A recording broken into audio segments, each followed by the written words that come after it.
WSAD robot controller எதுக்கு use பண்ணாங்கன்னா, ரோபோட்டோட motors வந்து கேலிப்ரேட் பண்ணுறதுக்கு யூஸ் பண்ணுவாங்க. ஏன்னா பிஃபோர் அசம்பிளிக்கு முன்னாடி எந்தெந்த மோட்டர்ஸ் வந்து எந்தெந்த பொசிஷனில் இருக்கணும் ஃபிக்ஸ் பண்ணதுக்கோசம் யூஸ் பண்ணுவாங்க. ஃபார் எக்ஸாம்பிள் நம்ம இதுமாரி டெஸ்ட் பண்ணாமல் நம்ம ஃபிக்ஸ் பண்ணுறோம்னா மோட்டரோட பொலாரிட்டி மாறிடும். அதனால் இந்த ஆப்போசிட் டைரக்ஷனில் போக மாதிரி. அதனால் ஒரு வெஹிக்கிளோட டிசைன் பொறுத்து நம்ம இது கேலிப்ரேட் பண்ணுறோம்னா நமக்கு அப்புறமா ஆஃப்டர்வர்ட்ஸ் நம்ம அல்காரிதம் கோடிங் பண்ணுவோம், நமக்கு ஈஸியாக இருக்கும்.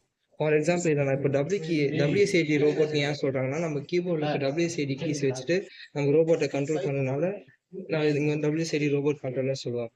இப்போ நம்ம எடுத்தோம்னா ரோபோட்டோட 4 இதுவுமே ஃபார்வர்டில் சுற்றும்.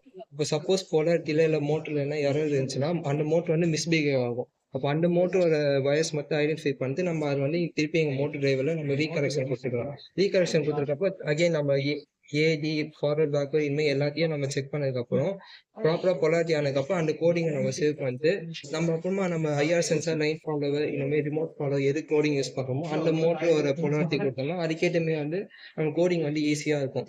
இதனால் நமக்கு ஃபியூச்சரில் வந்து ரோபோட் வந்து ஃபார்வர்ட் போகும்போது பேக்வர்ட் வருது, இல்லை லெஃப்ட் திரும்பும்போது ரைட் திரும்புது, இனிமேல் எரர்ஸ்லாம் வந்து இதில் ஃபிட் பண்ணிக்கலாம். இனிமேல் ஒரு சிம்பிளான ஒரு calibration idea. Forward backward left right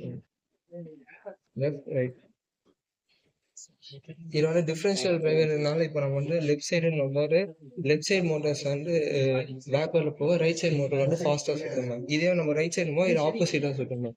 இதனால டிஃபரன்ஷியல் டிரைவ்னு சொல்லுவாங்க. இது அப்படின்னா டேங்க் டிரைவ்னு சொல்லுவாங்க.